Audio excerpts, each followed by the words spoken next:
And if I may build on what Eduardo and Massimo have shared, what happens when new networks are connected is often unforeseeable, because what happens is innovation. New connections are made and entirely new possibilities arise. And what we see here are some of the foundation pieces of what is possible. But the Internet itself, if you focus on the word inter, it was designed as an interconnection between different networks. It's not truly one network. It's actually the interconnection of networks. And I recently spoke with Bob Kahn, one of the original founders of the Internet, on that architecture. And so what happened when those networks were connected is the information flowed, but no one imagined in 1969 and in the 70s, when they first developed the technology, that the World Wide Web would come. That came from here in Switzerland, from the CERN research labs, when one scientist, Sir Tim Berners-Lee, thought he needed to make it easier to share information on top of the Internet. And then once that innovation happened, an explosion of what we know now as the web occurred, with tens of billions of pages of information, services, financial transactions, news. So when we connect networks, new things can happen. And what we're doing today is we're seeing a very historic connection between the pure Internet, virtual electronic network, and the postal system's physical network, electronic network, and logistical network worldwide. And so none of us can fully foresee, and we can be very excited about the possibilities in potential financial services that the postal operators may offer.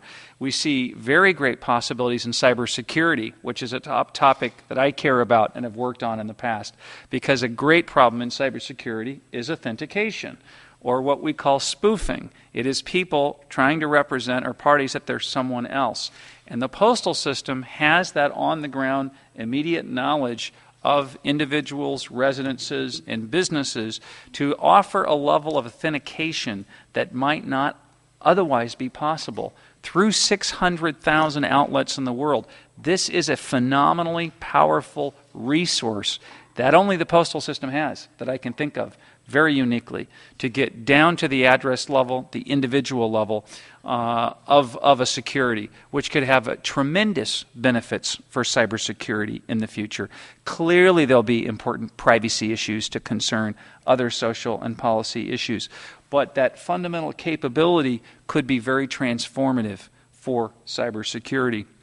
So I am not the postal expert by any means, but I am a student of networks, and I am a passionate a student of watching innovation, and I believe that this unique intersection of these new networks, as dotpost, the UPU, and the national postal systems are literally now coming in to the highest central ring of connectivity in the Internet, the root, the so-called root file of the Internet. There's only 270 entries there in the world. The UPU has now joined, and that is an additional level of connectivity. It also creates branding opportunities, because it means as you create a secure environment for people to come to, they will know that if they're typing in .post at the end, they're going to a safer place, a more secure place. And so there's other organizations that may be able to learn very much from the innovative things that you're already talking about doing here. Thank you very much. Any more questions? Yes, please. Hi, Takuya Arai with Kyodo News, a Japanese news agency. I'm sorry, I don't understand very much yet how the dotpost works. And is it correct if I understand that you will give the dotpost addresses to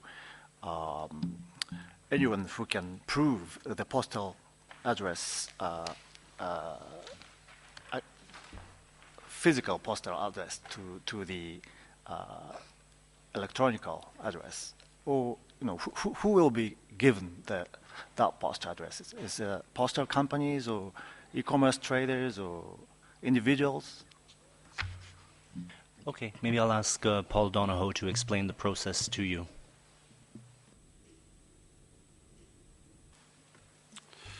Okay, so thank you for your question.